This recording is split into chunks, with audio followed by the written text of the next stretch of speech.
الخير يوجهنا الله تعالى أنزله ورسول الله معلم. بسم الله الرحمن الرحيم.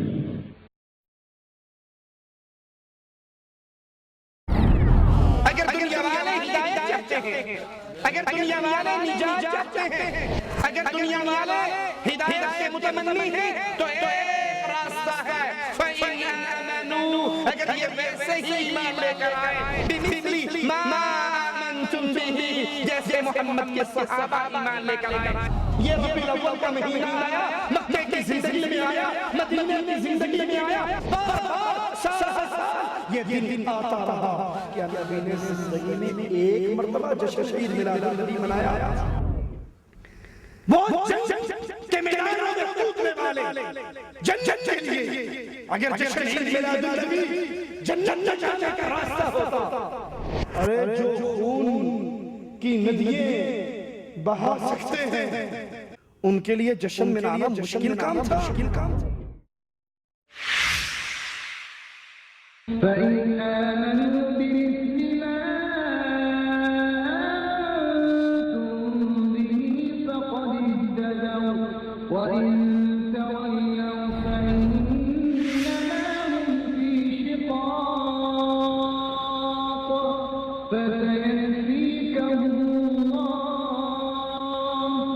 وَهُوَ السَّمِيعُ الْعَلِيمُ.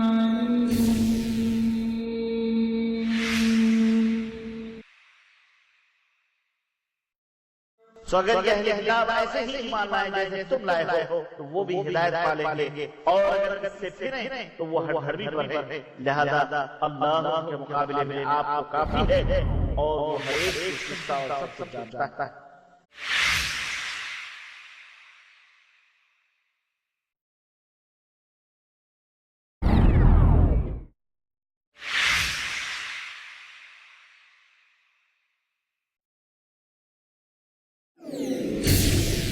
إن الحمد لله نحمده ونستعينه ونستغفره ونعوذ بالله من شرور أنفسنا ومن سيئات أعمالنا.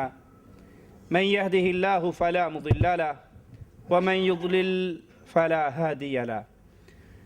أشهد أن لا إله إلا الله وحده لا شريك له وأشهد أن محمدًا عبده ورسوله.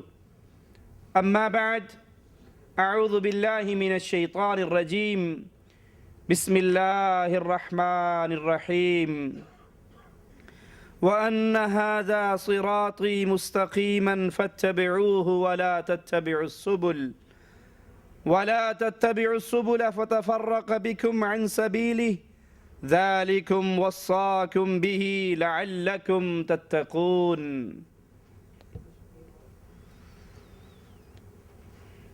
دین اسلام ایک مکمل ضابطہ حیات ہے. زندگی کا کوئی ایسا مسئلہ نہیں جس کی وضاحت اسلام نے اپنے ماننے والوں کے لیے نہ کی ہو. عبادت کا نظام، سیاست اور معاشرت، کاروبار اور تجارت، ہر مسئلے میں اسلام اپنے ماننے والوں کے لیے نور کا مینارہ ہے. اسی لیے رسول اللہ صلی اللہ علیہ وسلم جب اس دنیا سے رخصت ہوئے تو صحابہ کرام میں سے کہنے والوں نے کہا کہ اللہ کے نبی علیہ السلام اس حال میں فوت ہوئے کہ آسمان پہ اڑنے والے پرندوں تک کا علم بھی ہمیں دے کر گئے.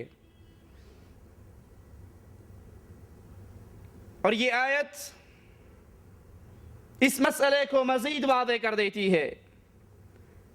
مالک عز و جل فرماتا ہے وَأَنَّ هَذَا صِرَاطِي مُسْتَقِيمًا، یہ جو راستہ ہے، جس راستے پر امام الانبیاء چلے، جس راستے پہ امام اعظم چلے، جس راستے پر محمد الرسول اللہ چلے صلی اللہ علیہ وسلم، یہ نبی کا راستہ، یہ سیدھا راستہ، ایک نقطہ اس کا دنیا پہ ہے، اس پہ چلنے والے کا اختتام اللہ کی جنت پہ ہوتا ہے۔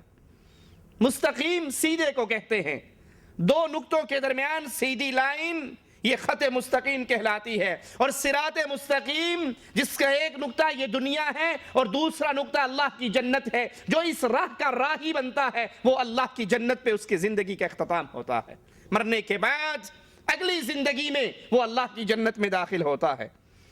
اسی لیے اللہ کے نبی علیہ السلام جو شریعت لے کر آئے، صحابہ نے اس شریعت پہ عمل کر کے دکھایا، اور وہ دین، وہ اسلام، وہ راستہ، وہ صراط مستقیم، وَأَنَّ هَذَا صِرَاطِي مُسْتَقِيمًا، یہ بے شک میرا سیدھا راستہ ہے، فَاتَّبِعُوهُ۔ اے دنیا والو، قیامت تک آنے والو، آخری انسان تک یہ آوازہ ہے، اگر کوئی چاہے اللہ کی جنت میں داخل ہونا تو اس کو محمد کے صراط مستقیم پہ چلنا ہوگا صلی اللہ علیہ وسلم۔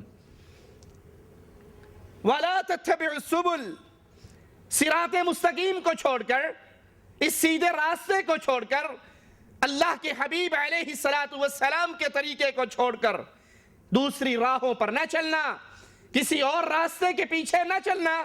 فَتَفَرَّقَ بِكُمْ عَنْ سَبِيلِهِ، اگر تم نے امام اعظم کا طریقہ چھوڑا، قائد اعظم کا طریقہ چھوڑا، دوسروں کی راہوں پہ چلنے کی کوشش کی، تم صراط مستقیم سے گمراہ ہو جاؤ گے۔ ذَلِكُمْ وَصَّاكُمْ بِهِ لَعَلَّكُمْ تَتَّقُونَ، یہ اللہ عز و جل تمہیں حکم دے رہا ہے، یہ مالک کا آرڈر ہے، یہ اللہ کا تاکیدی حکم ہے تاکہ تم پرہیزگاری اختیار کرو۔ صراط مستقیم پہ چلنے کا اللہ نے ہمیں حکم دیا، رسول اللہ صلی اللہ علیہ وسلم نے حکم دیا، اور صحابہ کرام وہ عظیم جماعت جو اللہ کے نبی علیہ السلام پر ایمان لے کر آئی اور اس اسلام کو اپنی زندگیوں میں انہوں نے غالب کیا، اس اسلام پر عمل کیا، اور قیامت تک کے لیے صحابہ کرام نور کا منارہ ثابت ہوئے۔ ادھر اللہ کے نبی کا حکم نازل ہوتا، آرڈر آتا، آسمان سے وحی اترتی، وہ قرآن کی صورت میں ہوتی یا فرمان مصطفیٰ کی صورت میں ہوتی، ادھر حکم محمد ہوتا اور ادھر صحابہ کی گردنیں جھک جاتی۔ اسی لیے مالک نے صحابہ کے ایمان کو میرے اور آپ کے لیے قدوہ اور آئیڈیل قرار دیا۔ قرآن حکیم میں بیان ہے، اس آیت پہ غور کیجئے، فَإِنْ آمَنُوا بِمِثْلِ مَا آمَنْتُمْ بِهِ فَقَدِ اهْتَدَوْا، اگر دنیا والے ہدایت چاہتے ہیں، اگر دنیا والے نجات چاہتے ہیں، اگر دنیا والے ہدایت کے متمنی ہیں تو ایک راستہ ہے، فَإِنْ آمَنُوا، اگر یہ ویسے ہی ایمان لے کر آئے، بِمِثْلِ مَا آمَنْتُمْ بِهِ، جیسے محمد کے صحابہ ایمان لے کر آئے، فَقَدِ اهْتَدَوْا، پھر یہ ہدایت یافتہ ہے، پھر یہ ہدایت کے راستے پر ہیں۔ صحابہ کا ایمان میرے اور آپ کے لیے ترازو اور پیمانہ بن گیا۔ وَإِن تَوَلَّوْا فَإِنَّمَا هُمْ فِي شِقَاقٍ، اور اگر یہ محمدی جماعت کے راستے سے ہٹیں، یہ منہج سلف سے ہٹیں، یہ صحابہ کے راستے سے ہٹیں، تو پھر یاد رکھو یہ سری اختلاف کے اندر ہے، کیونکہ صحابہ کی جماعت ہی، میرے نبی کے ساتھیوں کی وہ جماعت ہی پہلی جماعت ہے جس نے اللہ کے نبی کی لائی ہوئی شریعت پر عمل کر کے دکھایا۔ فَسَيَكْفِيكَهُمُ اللَّهُ وَهُوَ السَّمِيعُ الْعَلِيمُ، اور اللہ ان قریب آپ کی کفایت کرے گا اور وہ خوب سننے والا اور جاننے والا ہے۔ آئیے ذرا دیکھیں صحابہ کا ایمان کیسا تھا، صحابہ کا ایمان مجھے اور آپ کو کیا پیغام دیتا ہے۔ صحابہ کا ایمان اس نقطے کے اوپر مرکوز تھا، مرکزی نقطہ صحابہ کی زندگی میں یہی تھا کہ اللہ کے نبی کا حکم آئے اور ہم عمل کر کے دکھائے۔ میرے آقا علیہ السلام جمعہ کا خطبہ ارشاد فرما رہے، ایک شخص درمیان میں سے کھڑا ہوا، اللہ کے نبی علیہ السلام نے کہا بیٹھ جاؤ، دوسرے صحابی ابھی مسجد کے دروازے پر وہیں پر بیٹھ گئے۔ آپ نے کہا میرے ساتھی، میں نے تجھے بیٹھنے کے لیے نہیں کہا، کہا آقا میری پردہ سماعت سے آپ کے جملے ٹکرائے تھے، بیٹھ جاؤ، میں سن کر کیسے کھڑا رہ جاتا۔ صحابہ کا ایمان کیا تھا۔ آقا مسجد سے باہر نکلے، اللہ کے رسول علیہ السلام مسجد سے نکلنے والے مردوں اور عورتوں کو راستے میں اکٹھے چلتے ہوئے دیکھا۔ اللہ کے نبی علیہ السلام نے فرمایا، عورتوں تمہیں حق نہیں ہے راستے کے درمیان میں چلنے کا، تم دیواروں سے لگ کر، راستے کے کونوں سے لگ کر چلو، اور مردوں تم راستے کے درمیان میں چلو۔ راوی حدیث کہتا ہے اس کے بعد عورتیں دیواروں سے اس طرح چپک کے چلتی تھی کہ ان کے دوپٹے دیواروں کے پتھروں میں اٹک جایا کرتے تھے۔ یہ صحابہ کا ایمان تھا۔ انہوں نے اپنی زندگی بنائی تھی کہ اللہ کے نبی علیہ السلام جو حکم ارشاد فرما دیں وہی ہمارے لیے دین ہے۔ اللہ کے نبی علیہ السلام نے انگوٹھی بنا کر پہنی، دیکھا تو سب صحابہ نے انگوٹھیاں پہنی ہوئی، اکثریت نے انگوٹھیاں پہنی ہوئی۔ نبی جماعت کرواتے ہوئے دوران نماز جوتی کو اتار دیتے ہیں، سلام پھیر کے دیکھتے ہیں سارے صحابہ جوتیاں اتار چکے۔ آپ پوچھتے ہیں میرے ساتھیوں تم نے جوتیاں کیوں اتاری؟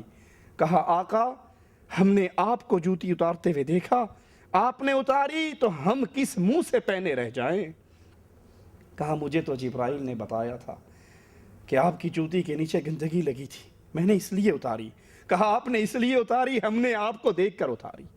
یہ صحابہ کی جماعت تھی، یہ صحابہ کا ایمان تھا، یہ صحابہ نے دین سیکھا اور سمجھا تھا کہ ہم پابند ہیں صرف محمد الرسول اللہ صلی اللہ علیہ وسلم کے۔ اور ان کی محبت کا منظر، میرے نبی وضو کیا کرتے تھے، نبی کے وضو کے پانی کا ایک قطرہ بھی زمین پہ نہیں گرا کرتا تھا۔ میرے نبی کے صحابہ اس پانی کو اپنے ہاتھوں میں لے لیا کرتے تھے۔ اگر کسی کا ہاتھ میں پانی کا قطرہ نہ آیا وہ اپنے ساتھی کے گیلے ہاتھ پر ہی ہاتھ لگا لیا کرتا۔ یہ محبت، یہ پیار، یہ دوستی، یہی وہ دین اسلام ہے۔ جب صحابہ کی محبت، صحابہ کی اتباع رسالت کا جذبہ یہ عظیم تھا تو کیا یہ ممکن ہے کہ اللہ کے نبی کے یہ صحابہ رسول اللہ صلی اللہ علیہ وسلم کی شریعت کے حکموں کے خلاف عمل کرے؟ کیا یہ ممکن ہے کہ اللہ کے نبی کے صحابہ کو علم ہو اللہ کے نبی کی سنتوں کا، آپ کے احکامات کا، اور وہ اس پہ عمل نہ کرے؟ ارے میرے نبی علیہ السلام نے مشورتاً کہا تھا کیا ہی بہتر ہوتا کہ یہ دروازہ مسجد نبوی کا ہم عورتوں کے لیے خاص کر دیتے۔ عبداللہ ابن عمر کے غلام کہتے ہیں میں نے ابن عمر کو زندگی بھر پھر اس دروازے سے داخل ہوتے ہوئے نہیں دیکھا۔ ارے یہ ان کا ایمان تھا۔ آپ نے ایک غریب آدمی کو ایک اعلیٰ خاندان کے اندر رشتہ مانگنے کے لیے بھیجا، ماں باپ اس رشتے پہ راضی نظر نہیں آ رہے، ابھی آپس میں گفتگو چل رہی، بیٹی پردے کے پیچھے سے سن رہی اور کہتی ہے ماں یہ نہ دیکھو کہ رشتہ لینے کے لیے آیا کون ہے، ماما یہ نہیں دیکھتی کہ میرا رشتہ مانگنے والا کون ہے، میرے لیے دلہا پسند کس نے کیا ہے، محمد الرسول اللہ صلی اللہ علیہ وسلم، تو میں اللہ کے نبی کے پسند کردہ اس رشتے پر راضی ہوں۔ اب یاد کر لیجئے وہ عمل جو ثواب کہلائے، وہ عمل جو دین کہلائے، وہ عمل جو سنت کہلائے، وہ عمل جس کے کرنے پر جنت ملتی ہو، ایسا نہیں ہو سکتا کہ وہ عمل نبی نے کیا ہو یا نبی نے بیان کیا ہو اور صحابہ اس پہ عمل نہ کریں۔ عبداللہ ابن عمر رضی اللہ عنہما راستے میں سے گزر رہے، ایک جگہ پہ پاؤں کی ٹھوکر لگتی ہے، اپنے ساتھی سے پوچھتے ہیں کیا خیال ہے یہ ٹھوکر لگی ہے یا میں نے خود کھائی ہے؟ کہا انسان ٹھوکر خود نہیں کھایا کرتا، آپ کو تو یہ ٹھوکر لگی ہے۔ کہا نہیں میرے بھائی، میں اپنے آقا امام الانبیاء محمد الرسول اللہ صلی اللہ علیہ وسلم کے ساتھ اسی رستے سے گزرا تھا، میرے نبی کو ٹھوکر لگی تھی، میں نے اپنے رسول کی محبت میں ٹھوکر خود کھائی ہے۔ عبداللہ ابن عمر سفر کے اندر ایک جگہ پہ رک کر پیشاب کرنے کی کنڈیشن میں بیٹھ جاتے ہیں اور پھر آ کر پوچھتے ہیں ساتھی مجھے پیشاب آیا تھا یا میں جان بوجھ کر بیٹھا تھا؟ کہا کسی کو پیشاب آئے وہ تبھی بیٹھتا ہے. کہا نہیں، میں اپنے نبی کے ساتھ یہیں سے گزرا تھا، میرے نبی یہاں بیٹھے تھے، میں بھی انہی کی محبت میں بیٹھا. جب وہ نبی کی سنتوں سے اتنا پیار کرتے تھے اور نبی کی عادات سے اتنا پیار کرتے تھے اور نبی کے ہونے والے عام واقعات پر بھی اپنی زندگی کو جاری کرتے تھے، یہ کیسے ممکن ہے کہ کوئی ثواب کا کام ہو، کوئی سنت کام ہو، کوئی جنت میں لے جانے والا کام ہو اور نبی بتائیں صحابہ نہ کریں؟ یہ ممکن؟ عبداللہ ابن عمر رضی اللہ عنہ وارضا جماعت کرواتے ہیں اور آخری تشہد میں اپنے بائیں پاؤں پر بیٹھتے ہیں، مسنون طریقے سے نہیں بیٹھتے، بائیں پاؤں کو دائیں ٹانگ کے نیچے سے نکال کر کلے پہ نہیں بیٹھتے. سلام پھیرنے کے بعد کہتے ہیں لوگو میرے اس عمل کو نہ پکڑ لینا، سنت وہی ہے جو محمد الرسول اللہ نے کیا تھا صلی اللہ علیہ وسلم. مجھے آج پاؤں میں تکلیف ہے، اس تکلیف کی بنا پر میں نے سنت پہ عمل نہیں کیا. اور یاد کر لیجئے، جو کوئی شخص ایسا عمل کرے جو اللہ کے نبی کی سنت سے ثابت نہیں، آپ کے صحابہ نے اس پہ عمل کر کے نہیں دکھایا، وہ عمل دین نہیں بن سکتا. اگر دین ہوتا تو محمد بیان کر کے جاتے صلی اللہ علیہ وسلم، امام اعظم بتا کر جاتے، صحابہ عمل کر کے دکھاتے. اسی لیے امام الانبیاء محمد الرسول اللہ صلی اللہ علیہ وسلم نے فرمایا من احدث فی امرنا هذا ما لیس منہ فہو رد. جس نے ہماری شریعت میں کسی ایسے کام کو کیا جو اس شریعت میں موجود نہ ہو، وہ کام مردود ہے. من عمل عملا لیس علیہ امرنا فہو رد. جس نے کوئی ایسا عمل کیا جس پہ امام الانبیاء، امام اعظم، قائد اعظم محمد الرسول اللہ صلی اللہ علیہ وسلم کی مہر نہیں، وہ مردود ہے. امام الانبیاء، امام اعظم محمد الرسول اللہ صلی اللہ علیہ وسلم فرماتے ہیں کل بدعت ضلالہ وَكُلُّ ضَلَالَةٍ فِي النَّارِ. ہر بدعت گمراہی ہے، ہر نیا کام شریعت کے اندر، یاد رکھیے اس جملے کو، یاد رکھیے، شریعت میں کیے جانے والا ہر نیا کام جس پر ثواب کی امید رکھی جائے، جس پر اللہ کی رضا کی امید رکھی جائے، جس کے نتیجے میں جنت کی طلب کی جائے، اس کو شریعت سمجھا جائے، اس کو دین سمجھا جائے، اس پہ اجر کی تمنا کی جائے، ہر وہ عمل شریعت میں جو اللہ کے نبی سے ثابت نہ ہو وہ بدعت ہے. اور محمد الرسول اللہ صلی اللہ علیہ وسلم فرماتے ہیں کہ ہر بدعت گمراہی ہے اور ہر گمراہی جہنم میں لے جانے والی ہے. یار لوگوں نے بدعت کا ترجمہ کیا ہے؟ وہ کہتے ہیں بدعت یہ ہے کہ جو چیز نبی کے دور میں نہ ہو بعد میں بنے، وہ بدعت ہے. انڈیا کے ایک بہت بڑے مولوی صاحب کی تقریر میں سن رہا، وہ اسی کو بیان کر کے کہتے ہیں کہ وہ چیز، اعلیٰ حضرت نے بدعت کی تعریف یہ کی ہے کہ جو چیز نبی کے دور میں نہ ہو بعد میں بنے وہ بدعت ہے. اب وہ اشارہ کرتا ہے حدیثوں کی طرف، کہتا ہے ان سے پوچھو تمہارے باپ دادا اس دور میں تھے؟ حضرت نے جو بدعت کی تعریف فرمائی ہے، فرمایا کہ جو چیز رسول اللہ کی ظاہری حیات میں نہ ہو بعد میں ایجاد کی جائے وہ بدعت ہے. ان سے پوچھنا جب ہم سلام قیام میلاد کریں تو یہ کہیں بدعت. اب ان سے آپ پوچھئے کہ تمہارے باپ دادا رسول اللہ کے زمانے میں پیدا ہو گئے تھے؟ نہیں ہوئے پیدا، تو ان کا پیدا ہونا یہ کیا ہوا؟ ہم جب میلاد کرتے ہیں تو نادان کہتا ہے بدعت. تیرا باپ بھی رسول اللہ کی ظاہری حیات میں پیدا نہیں ہوا تھا، تیرا دادا بھی رسول اللہ کے زمانے میں پیدا نہیں ہوا تھا، تو تیرا پیدا ہونا یہ کیا ہوا؟ یہ بھی تو بدعت ہے. اے لوگوں، بدعت کی 5 قسمیں ہیں، صرف 2 قسمیں بیان کرنا چاہتا ہوں. ایجاد کیا برا طریقہ تو اس کا ایجاد کرنے والا گناہ پائے گا اور اس کا عمل کرنے والا بھی گناہ پائے گا، اور ایجاد کیا اچھا طریقہ تو اس کا ایجاد کرنے والا ثواب پائے گا اور اس کا عمل کرنے والا بھی ثواب پائے گا. یہ بدعت کی تعریف ہے. تو اس دور میں تمہارے باپ دادا کا پیدا ہونا بھی تو بدعت ہی کہلایا. بدعت کی تعریف یہ ہے کہ کوئی ایسا عمل کیا جائے جس عمل سے امید رکھی جائے ثواب کی، اللہ کی رضا کی، دین سمجھ کے، عبادت سمجھ کے، باعث اجر و ثواب سمجھ کے وہ کام کیا جائے شریعت کے اندر، اور محمد کریم کی شریعت میں وہ عمل موجود نہ ہو، سنت سے ثابت نہ ہو، آپ نے وہ کام نہ کیا ہو، صحابہ نے اس پہ عمل نہ کیا ہو، یہ کام دین کے اندر اضافہ ہے اور یہ بدعت ہے۔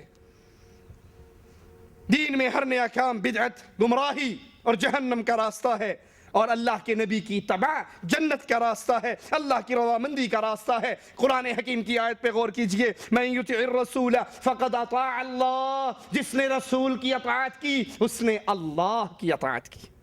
یہ رسول، یہ امام اعظم، یہ قائد اعظم، یاد کر لیجئے کائنات کے اندر دو نام صرف ایک ہی ذات کے لیے ہیں۔ کائنات میں امام اعظم بھی ایک ہی گزرا ہے اور قائد اعظم بھی ایک ہی گزرے ہیں۔ امام اعظم کائنات میں دو نہیں ہیں اور قائد اعظم بھی کائنات میں دو۔ محمد علی جینا مسلمانوں کا قائد اعظم نہیں ہے۔ امام ابو حنیفہ رحمت اللہ علیہ اہل ایمان کے امام اعظم یعنی سپرلیٹیو ڈگری ہے، سب سے بڑا امام نہیں ہے۔ امام اعظم بھی محمد الرسول اللہ اور قائد اعظم بھی محمد الرسول اللہ صلی اللہ علیہ وسلم۔ اور جو تعریف اللہ کی کتاب میرے نبی کی کر رہی ہے، یہ تعریف کائنات میں نبی کی کون کر سکتا ہے؟ سب سے بڑی شان، سب سے بڑا مقام ہمارے نبی کا، ہمارے قائد اعظم کا، امام اعظم کا، امام الانبیاء کا کیا ہے؟ من یطع الرسول فقد اطاع اللہ، جو اس رسول کی مانتا ہے وہ حقیقت میں اللہ کی مانتا ہے، جو اس کی اطاعت کرتا ہے وہ اللہ کی اطاعت کرتا ہے۔ دوسرے مقام پہ غور کیجئے قرآن حکیم کے، قل ان کنتم تحبون اللہ فاتبعونی یحببکم اللہ، اے دھرتی والو، اے کائنات والو، اگر تم چاہتے ہو اللہ سے محبت کرنا، اس کا ایک ہی راستہ ہے کہ تم محمد کی اطاعت کرو صلی اللہ علیہ وسلم۔ تم نبی کے پیچھے چلو، ہر عمل کرنے سے پہلے سوچو کیا اللہ کے نبی نے یہ کیا، کیا نبی کے صحابہ نے کیا؟ فتبعونی، نبی کی اتباع کرو، یحببکم اللہ، تم محمد کی اتباع کرو گے علیہ الصلاۃ والسلام، عرش والا تم سے محبت کرے گا۔ یہ محبت کا ذریعہ ہے، یہ محبت کا طریقہ ہے۔ اور اللہ کے قرآن کی اس آیت پہ غور کیجئے، اللہ اپنے نبی علیہ الصلاۃ والسلام کی شان کو کیسے بیان کرتا ہے؟ لَقَدْ كَانَ لَكُمْ فِي رَسُولِ اللَّهِ أُسْوَةٌ حَسَنَةٌ، تمہارے لیے آئیڈیل زندگی، تمہارے لیے سب سے پیارا نمونہ وہ صرف محمد الرسول اللہ صلی اللہ علیہ وسلم کی زندگی۔ پوری زندگی میں امام ہو، مدینے کے امام کو دیکھو، سپہ سالار ہو، بدر کے سپہ سالار کو دیکھو، حکمران ہو، مدینے کے حکمران کو دیکھو، فاتح ہو، مکہ کے فاتح کو دیکھو، یتیم ہو، عبداللہ کے یتیم کو دیکھو، شوہر ہو، عائشہ کے شوہر کو دیکھو، بابا ہو، فاطمہ کے بابا کو دیکھو، استاد ہو، اصحاب صفہ کے استاد کو دیکھو، ہر مسئلے میں آئیڈیل ہے، نمونہ ہے محمد الرسول اللہ صلی اللہ علیہ وسلم۔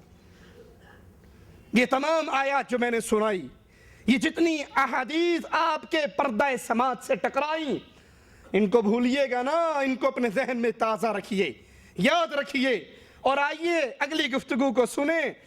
ربیع الاول کا آغاز ہو رہا ہے، انڈیا پاکستان کے اندر جشن عید میلاد النبی کے نام پر جلسے اور جلوسوں کا آغاز ہو رہا ہے، جلوس نکل رہے ہیں، نبی کی ولادت کی خوشی کا نام لے کر بھنگڑے ڈال رہے ہیں، ڈھول پیٹے جا رہے ہیں، عورتوں اور مردوں کا مخلوط اجتماع ہو رہا ہے، انڈین گانوں کی تھاپ پر نوجوان لڑکے ڈانس کر رہے ہیں۔ ارے ظلم صرف یہیں تک نہیں رکا، ان جلوسوں کے اندر ایسے بھی ظالم ہیں جو 5-5 روپے کی نکلیے داڑیاں لے کے اپنے منہ پہ لگا لیتے ہیں اور محمد کی اس عظیم سنت کی توہین کرتے ہیں، اور اس سارے عمل کو نام کیا دیتے ہیں؟ جشن عید میلاد النبی، کہ اللہ کے نبی صلی اللہ علیہ وسلم کا جشن ہے، نبی کی پیدائش کی عید ہے، یہ عیدوں کی عید ہے، اور اس جشن کو منانے کے لیے پوری تعلیم دی جاتی ہے۔ دعوت اسلامی کے رہنما مولانا الیاس قادری صاحب اس کی باقاعدہ تعلیمات دیتے ہیں، آئیے وہ سنتے ہیں تعلیمات اور پھر قرآن و حدیث کے ان دلائل کو سامنے رکھ کر ذرا اپنے نبی کے صحابہ کی زندگی میں جاتے ہیں، نبی کی مکی مدنی زندگی کو دیکھتے ہیں اور اس عظیم جماعت سے سوال کرتے ہیں، کیا یہ جو کچھ نبی کے نام پر آج انڈیا پاکستان کے بازاروں اور گلیوں میں ہو رہا ہے، کیا اے میرے نبی کی صحابہ کی جماعت تم نے بھی یہ کام کیا؟ اس طریقے کو آپ نے بھی مانا؟ اس طریقے پر ابو بکر، عمر، عثمان، علی، طلحہ، زبیر، معاویہ اور حسن، حسین رضوان اللہ علیہم اجمعین بھی چلے۔ مولانا الیاس قادری صاحب فرماتے ہیں، نثار تیری چہل پہل پہ ہزار عیدیں ربیع الاول، سوائے ابلیس کے جہاں میں سبھی تو خوشیاں منا رہے ہیں۔ ہزار عیدیں ربیع الاول، سوائے ابلیس کے جہاں میں سبھی تو خوشیاں منا رہے ہیں۔ عید میلاد النبی کی کا یہ جشن، یہ عید، یہ خوشی، ابلیس کے علاوہ سب خوش ہو رہے ہیں۔ ہم ایک چھوٹا سا سوال کرتے ہیں، مولانا صاحب بڑے ادب سے، بڑی محبت سے، بڑے پیار سے، گستاخی کرنا ہمارا وطیرہ نہیں، کسی کو برا کہنا ہمارا وطیرہ نہیں، ہم تو آئیڈیل مانتے ہیں تو محمد اور اس کے صحابہ کی جماعت کو آئیڈیل مانتے ہیں صلی اللہ علیہ وسلم، اور اسلام مانتے ہیں جو اپنے نبی پر پورا ہو چکا ہے، اس کے بعد کی بنی ہوئی چیز اسلام نہیں بن سکتی۔ یہ عید میلاد النبی کی بدعت 600 سال کے بعد ملک اربل کے بادشاہ ملک مظفر نے منائی۔ ارے اس بدعت کو منایا گیا 600 سال کے بعد، اور ہم دین کس کو مانتے ہیں؟ فجر کی نماز کا وقت ہے، صحابہ عبداللہ ابن مسعود رضی اللہ عنہ وارضاہ کے دروازے پر کھڑے ہیں، آپ کے نکلنے کا انتظار کر رہے ہیں۔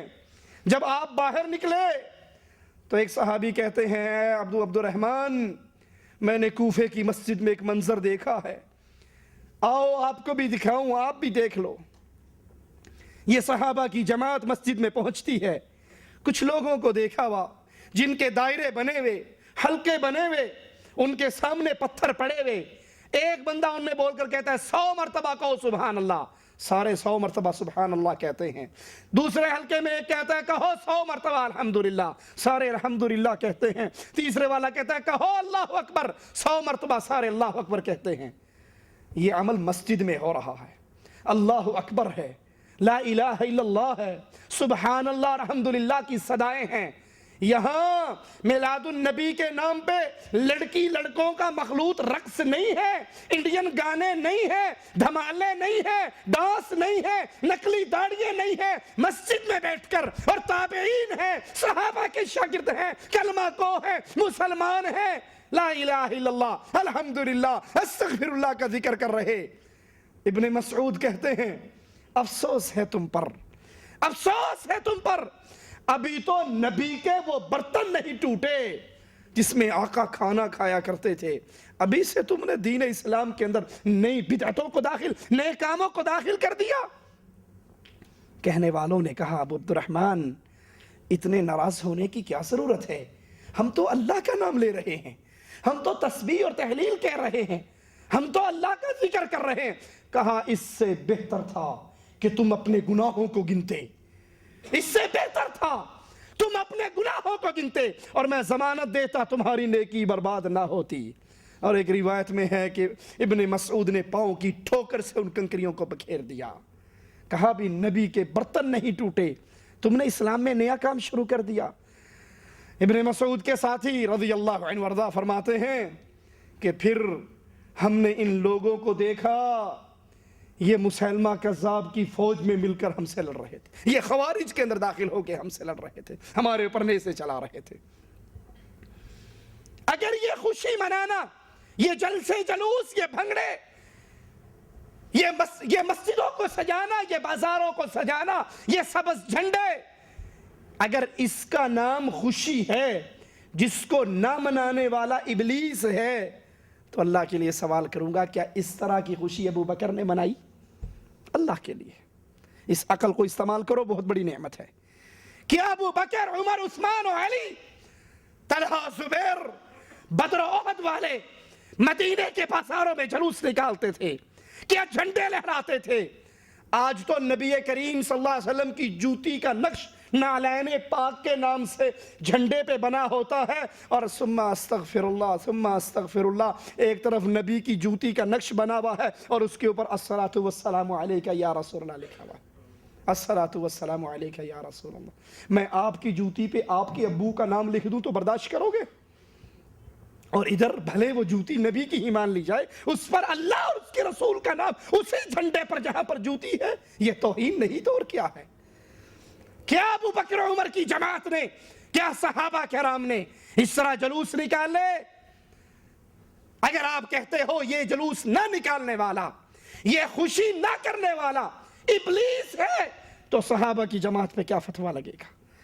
تابعین کی جماعت پہ کیا فتویٰ لگے گا؟ اس جماعت کے بارے میں کیا کہو گے جس کے بارے میں قائد اعظم محمد الرسول اللہ صلی اللہ علیہ وسلم نے فرمایا تھا بہترین زمانہ میرا، پھر میرے بعد آنے والا، پھر ان کے بعد آنے والا. بہترین دور شریعت میں، شریعت والوں کا محمد کریم کا دور، صحابہ کرام کا دور، تابعین اعظام کا دور. یہ بہترین ادوار تھے. کہ ان ادوار کے اندر یہ جلوس نہیں نکلے، یہ بھنگڑے نہیں ڈلے، یہ مکہ مدینہ کے ماڈل، بیت اللہ اور مسجد نبوی کے ماڈل نہیں بنے. 4 پتھر رکھ کر مصنوعی پہاڑی بنا کر گھر میں سے پائپ لا کر اس میں لگا کر زمزم کا نام نہیں دیا گیا، نکلی داڑیاں نہیں لگی، چمٹے نہیں بجے، گانوں کے رقص نہیں ہوئے، ڈھول گانے دھمال یہ نہیں ڈلی. تو یہ خوشیاں نہ کرنے والے اگر ابلیس ہیں تو ان پاک باز لوگوں پہ کیا فتویٰ لگاؤ گے؟ فرماتے ہیں چاند رات کو مسلمانوں کی کتنی عیدیں ہیں؟ 2 عیدیں. کس نے دی ہیں؟ اللہ عز و جل نے اور اس کے رسول نے ہمیں بتائی ہیں. اللہ نے اہل ایمان کے لیے 2 عیدیں پسند کی. 2 دن عید کا دن ہے، خوشی کا دن ہے. لیکن یہ تیسری عید کے آداب بیان ہو رہے جس کو مولانا الیاس قادری صاحب عیدوں کی عید قرار دے رہے ہیں. یہ 2 عیدیں ہیں اور یہ تیسری ان سب کی سردار ہے. کہتے ہیں چاند رات کو تمام مسجدوں میں 3 بار اس طرح اعلان کرواؤ کہ تمام اسلامی بھائیوں اور بہنوں کا مبارک ہو، ربیع الاول کا چاند نظر آ گیا ہے. چاند رات کو ان الفاظ میں 3 بار مساجد میں اعلان کروائیے. ربیع الاول کے چاند کے نظر آنے کا اعلان خوشی کے طور پہ کہ مبارک ہو سب کو. کیا حضرت بلال نے یہ اعلان کیا؟ ارے تم بلال سے بڑھ کے نبی سے محبت کرتے ہو؟ کیا تم صدیق اکبر سے بڑھ کے نبی سے محبت کرتے ہو؟ کیا تم ابو ہریرہ سے بڑھ کر نبی سے محبت کرتے ہو؟ وہ ابو ہریرہ جو فرماتے ہیں لوگ کام کاج کے لیے چلے جاتے تھے اور میں نبی کے دروازے سے نہ اٹھتا تھا کہ کہیں یہ نہ ہو میں کہیں جاؤں نبی اپنی زبان مبارک سے کوئی حدیث ارشاد فرمائے اور ابو ہریرہ اس سے محروم ہو جائے. کیا تمہیں ان سے زیادہ پیار ہے؟ کیا کبھی صحابہ نے 12 ربیع الاول کا چاند دیکھ کر مسجدوں میں یہ اعلان کیا؟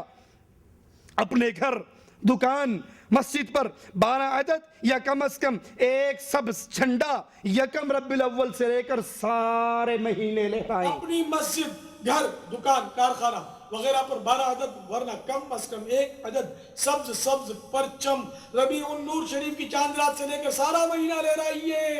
اس حدیث سے ثابت ہے. کس صحابی نے لہرایا؟ نبی نے کس کو جھنڈے بنا کر دیے؟ اگر یہ جھنڈا لہرانا ثواب کا کام ہے، اگر جشن عید میلاد النبی ثواب کا کام ہے، اجر کا کام ہے، تو بتائیے اجر و ثواب کی باتیں تو محمد بتا کر چلے گئے صلی اللہ علیہ وسلم.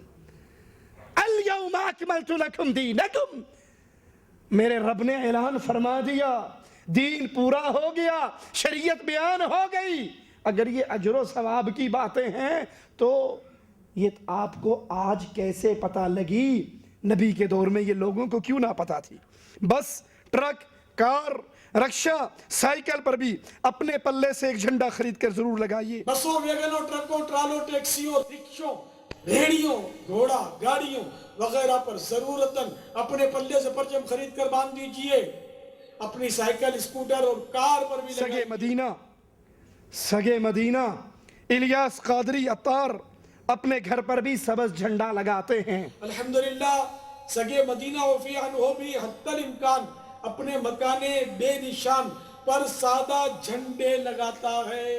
مولانا صاحب، ہم آپ سے ایک ہی سوال کرتے ہیں، آپ اپنے گھر پہ ایک جھنڈا نہیں 1000 جھنڈے لگا لیں، لیکن ہمیں نبی کی کوئی ایک حدیث بتا دیں جس میں نبی نے اپنے گھر پہ جھنڈا لگایا ہو، نبی نے اپنی بیویوں کے گھروں پہ جھنڈا لگایا ہو، میرے نبی کے صحابہ نے یہ عمل کیا ہو۔ ایک حدیث آپ کو اجازت ہے جو چاہے کریں، لیکن ہم پابند ہیں محمد الرسول اللہ صلی اللہ علیہ وسلم۔ اپنے گھروں پر 12 جھالریں یا کم از کم 12 بلب لگائیں اور اپنے محلوں میں بھی خوب چراغاں کریں۔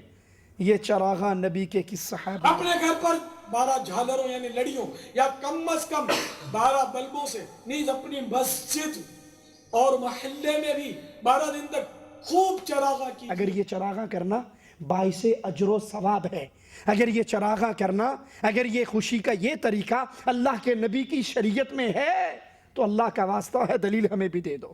سارے علاقے کو سبز سبز جھنڈوں ننے ننے بلبوں سے سجا کر دلہن بنا دیجئے، فضا میں 12 میٹر یا حسب استطاعت پرچم لہرائیے، 12 دن تک مساجد میں اجتماعات مقرر کیجئے۔ سارے علاقے کو سبز سبز پرچموں اور رنگ برنگے بلبوں سے سجا کر دلہن بنا دیجئے۔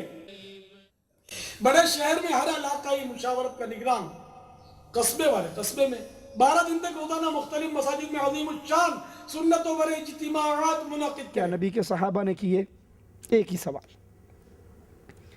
نبی کے صحابہ وہ عظیم جماعت جو میرے نبی کے حکموں کو قبول کرتے ہوئے پھیلاتے ہوئے مر جانا سعادت سمجھتے تھے۔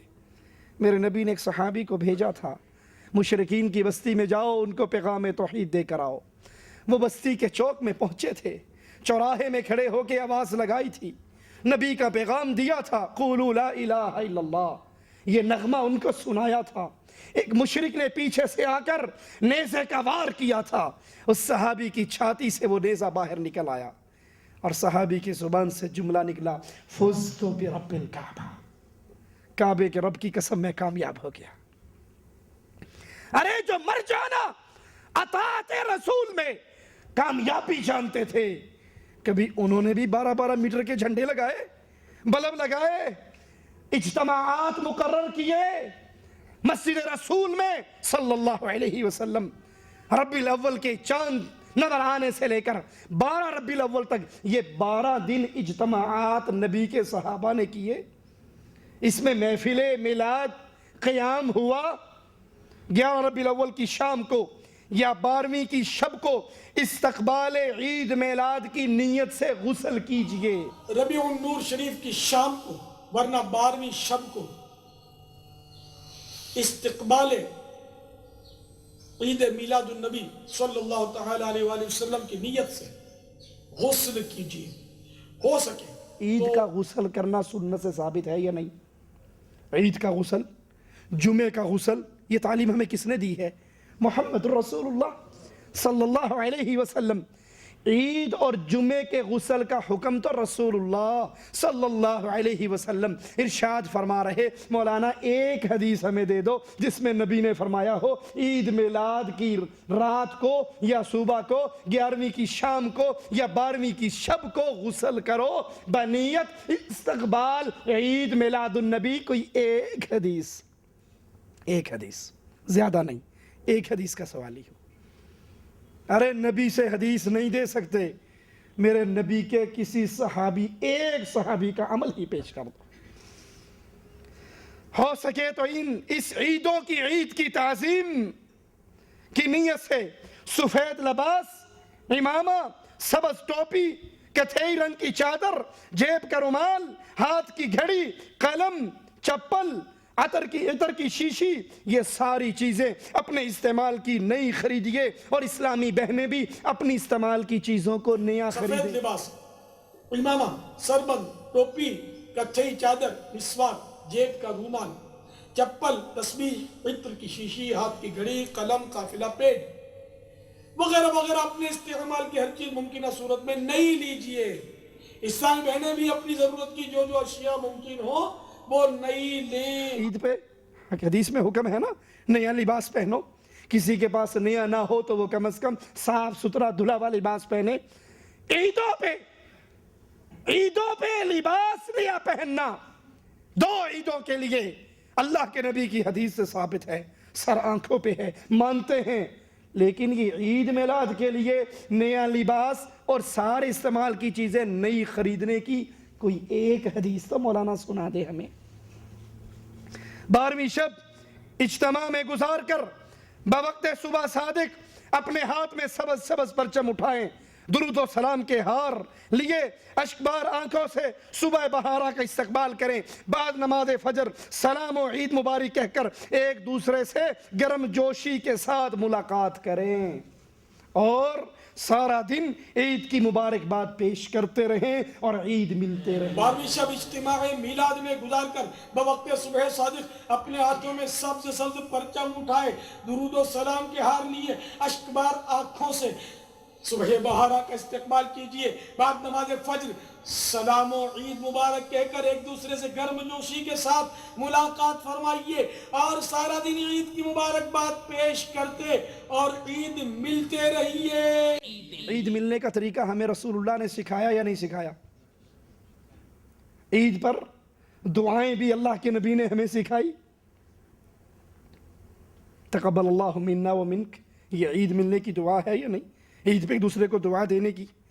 اب سوچئے جو نبی ان 2 مسلمانوں کی 2 عیدوں پر ہمیں تعلیم دے رہے، یہ تعلیم اللہ کے نبی کی کس حدیث میں ہے؟ یہ تعلیم رسول اللہ صلی اللہ علیہ وسلم کی کس حدیث میں ہے؟ عید میلاد النبی تو عیدوں کی عید ہے، آج تو ہے عید میلاد النبی، مرحبا بولو مرحبا بولو، جھوم کر بولو مرحبا بولو۔ میلاد النبی تو عیدوں کی بھی ہے، آج تو ہے عید دادا، میلاد النبی مرحبا بولو مرحبا مرحبا، جھوم کر بولو مرحبا مرحبا، جھوم کر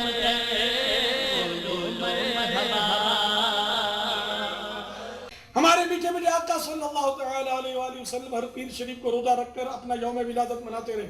آپ بھی یاد رسول اللہ صلی اللہ علیہ وسلم، مولانا الیاس قادری فرماتے ہیں، رسول اللہ صلی اللہ علیہ وسلم ہر پیر کے دن روزہ رکھ کر یوم ولادت مناتے رہے، آپ بھی روزہ رکھ کر سبز پرچم اٹھا کر جلوس میلاد میں شریک ہوں۔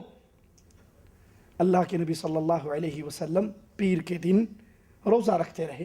آپ نے فرمایا اس دن مجھے نبوت ملی، اس دن میں پیدا ہوا، اور ایک روایت میں یہ ہے کہ اس دن اعمال اللہ کے دربار میں جمعرات اور پیر کے دن اللہ کے دربار میں پیش ہوتے ہیں، تو میرا جی چاہتا ہے جب میرے عمل اللہ کے دربار میں ہوں تو میں روزے سے ہوں۔ اچھا، آپ کی یہ بات مان لیں کہ نبی نے روزہ رکھ کر اپنی ولادت کا جشن منایا، تو نبی تو ہر سوموار کو ہر پیر کو مناتے تھے، آپ صرف ربیع الاول کو کیوں مناتے ہیں؟ ہر پیر کو کیوں نہیں مناتے؟ اگر نبی نے پیر کے دن روزہ رکھ کر ولادت کا جشن منایا تو وہ نبی جو جشن مناتے ہوئے روزہ رکھ سکتے تھے، جلوس نہیں نکال سکتے تھے، چراغاں نہیں کر سکتے تھے، جھنڈیاں نہیں لگ سکتی تھی؟ اگر یہ نبی کریم نے سارا عمل کیا جو آج اسلام کے نام پہ ہو رہا ہے، تو اللہ کے لیے ہمیں بھی اس حدیث کا نام بتا دو۔ کہتے ہیں جشن عید میلاد منانے کے لیے نیت کریں۔ اب نیت کیا ہے؟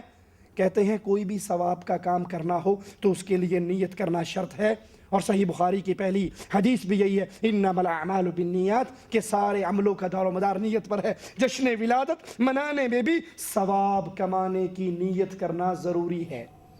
جشن ولادت منانے میں بھی ثواب کمانے کی نیت ضروری ہے۔ ثواب کی نیت کے لیے عمل کا شریعت کے مطابق اور زیور اخلاص سے مزین ہونا شرط ہے۔ ہم نے پہلے آپ کو یہ مسئلہ سمجھایا کہ ثواب کے جتنے کام ہیں وہ رسول اللہ صلی اللہ علیہ وسلم نے بیان کر دیے یا نہیں کیے؟ کوئی کام نبی نے چھپایا تو نہیں، سارے بیان کیے۔ جس کام سے اجر ملتا ہو، جس کام سے ثواب ملتا ہو، جو کام جنت میں لے جاتا ہو، نبی اس کام کو چھپا کر نہیں گئے، بتا کر گئے۔ اگر جشن عید میلاد منانا ثواب ہے، اجر ہے، تو اس کا مطلب ہے یہ شریعت ہوئی؟ کیوں جی؟ ہم گاڑی میں بیٹھ کے سفر کرتے ہیں، کسی کا عقیدہ ہے کہ گاڑی میں سفر کرنے سے ثواب ملتا ہے؟ کیوں؟ دنیا کا معاملہ ہے نا، دین کا معاملہ تو نہیں۔ لیکن جس کام پر اجر و ثواب کی نیت ہوگی وہ کام شریعت بنے گا، وہ کام دین بنے گا۔ اگر بقول آپ کے جشن عید میلاد منانے سے پہلے اجر ثواب کی نیت کرو تو اس کا مطلب ہے یہ شریعت ہے۔ تو بتائیے رسول اللہ کی کس حدیث سے ثابت ہے؟ ثواب کے لیے عمل کے، خود فرماتے ہیں مولانا الیاس کہ ثواب کے لیے عمل کا شریعت کے مطابق ہونا، اخلاص کے زیور سے مزین کرنا ضروری ہے۔ ہم کہتے ہیں مولانا ہم آپ ہی کی بات مان لیتے ہیں، آپ فرما رہے ہیں عمل وہ قبول ہوگا جو شریعت کے مطابق ہو، ثواب اس میں ملے گا۔ تو جشن عید میلاد النبی کی شریعت میں کیا حیثیت ہے؟ نبی نے کب منایا؟ نبی کی نبوت سے پہلی زندگی 40 سالہ زندگی میں یہ ربیع الاول کا مہینہ آیا، مکے کی زندگی میں آیا، مدینے کی زندگی میں آیا، 63 سال آپ کی عمر، بار بار سال ہر سال یہ دن آتا رہا۔ کیا نبی نے زندگی میں ایک مرتبہ جشن عید میلاد النبی منایا؟ رضائے رب العزت پانے کے لیے جشن ولادت کی خوشی میں یہ نیت کرو کہ چراغاں کروں گا۔ جبرائیل علیہ السلام نے شب ولادت 3 جھنڈے کعبہ کے اوپر گاڑے تھے، میں بھی جبرائیل کی سنت پہ عمل کرتے ہوئے جھنڈا گاڑوں گا۔ جبرائیل امین علیہ السلام نے شب ولادت جو 3 جھنڈے گاڑے تھے، جبریل امین علیہ السلام نے شب ولادت جو 3 جھنڈے گاڑے تھے، اس کی پیروی میں جھنڈے لے رہا ہوں۔ پہلی بات جبرائیل علیہ السلام نے کعبے کی چھت پہ شب ولادت پہ جھنڈا گاڑا تھا۔ مولانا حدیث کا نام کیا ہے؟ دین تو بند ہو گیا، ایک اللہ کی کتاب، دوسرے نبی کی سنت، اب تیسری چیز تو دین لینے کی نہیں رہی۔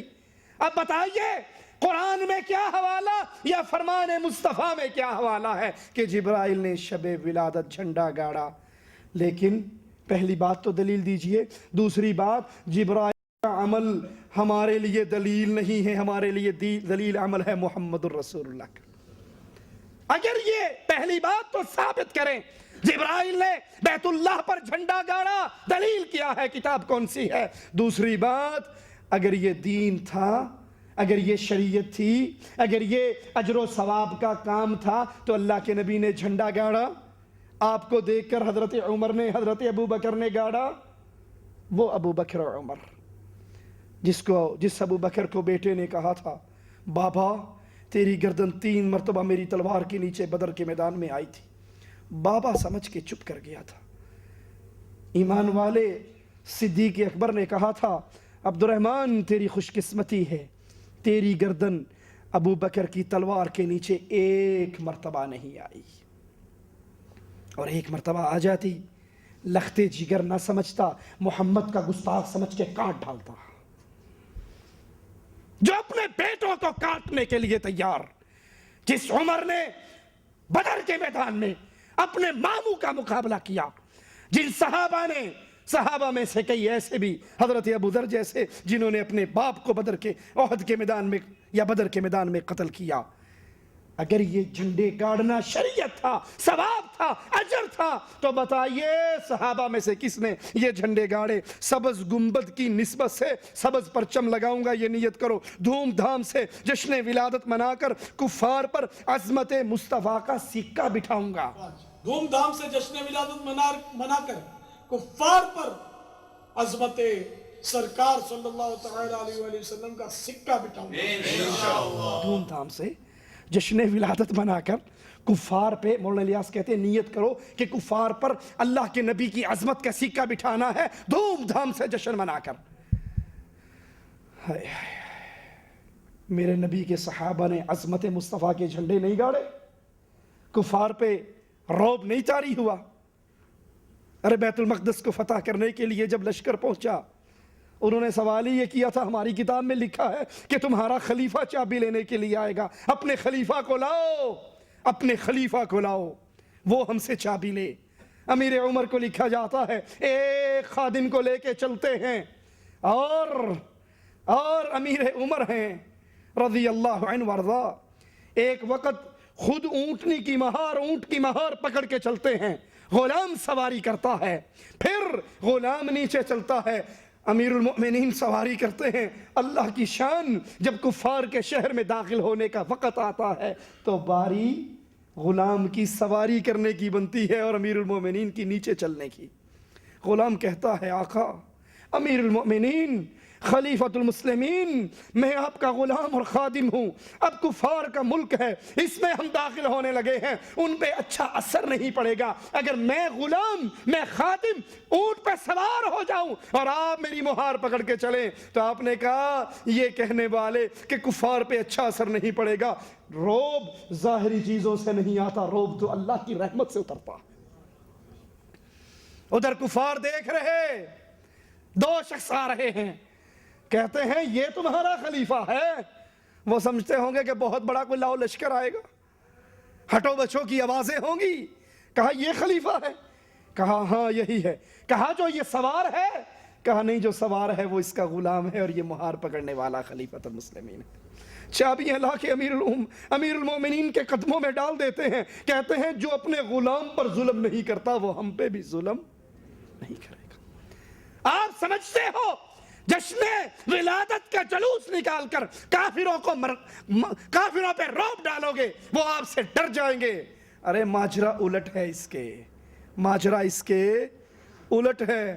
کفار آپ کو جشن عید میلاد مناتے ہوئے دیکھ کر کہیں گے ساڑی لینتے لگ گیا ہے۔ عیسائی کرسمس ڈے نہیں مناتے، کرسمس ڈے کے لیے چراغاں نہیں کرتے، کرسمس ڈے کے لیے کارڈ نہیں چھپتے، کرسمس ڈے کے لیے کیک نہیں کٹتے۔ پروفیسر ڈاکٹر طاہر القادری صاحب اپنے ادارہ منہاج القرآن کے اندر عیسائی پادری کو بلاتے ہیں کرسمس ڈے منانے کے لیے۔ طاہر القادری بھی ہیں، عیسائی پادری بھی ہے، کیک بھی لایا جاتا ہے، پادری کے گلے کے اندر سلیب بھی لٹکی ہوئی ہے، اور ایک دفعہ چھری پادری کے ہاتھ میں ہوتی ہے، قادری صاحب اوپر ہاتھ رکھ کے کیک کاٹتے ہیں مل کر، دوسری مرتبہ چھری قادری صاحب کے ہاتھ میں ہوتی ہے، پادری صاحب اوپر ہاتھ رکھ کے کیک کاٹتے ہیں، اور دونوں کہتے ہیں پھر ڈاکٹر طاہر القادری صاحب کہتے ہیں جس طرح جشن عید میلاد النبی میں ہم اپنے نبی کا مناتے ہیں، عیسیٰ بھی ہمارے نبی ہیں اور یہ ان کا کرسمس ڈے ہے۔ تو کفار ان جلوسوں کو دیکھ کر مرعوب نہیں ہوں گے، بلکہ وہ کہیں گے جو کام ہم کرتے تھے اسلام کا نام لیوا بھی کرنے لگ گیا۔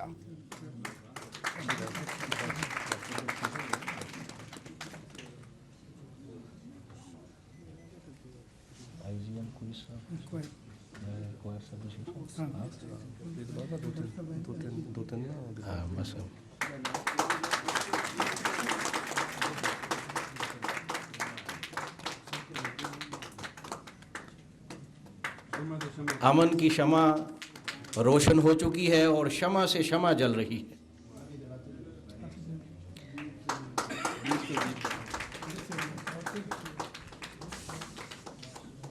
دیپ سے دیپ جل رہے ہیں اور یہ امن کی روشنی جو ہے یہ پوری دنیا کو یہ میسج دے رہی ہے کہ مسلم مسیحی برادری ایک ہیں اور وہ امن پر بلیو کرتے ہیں۔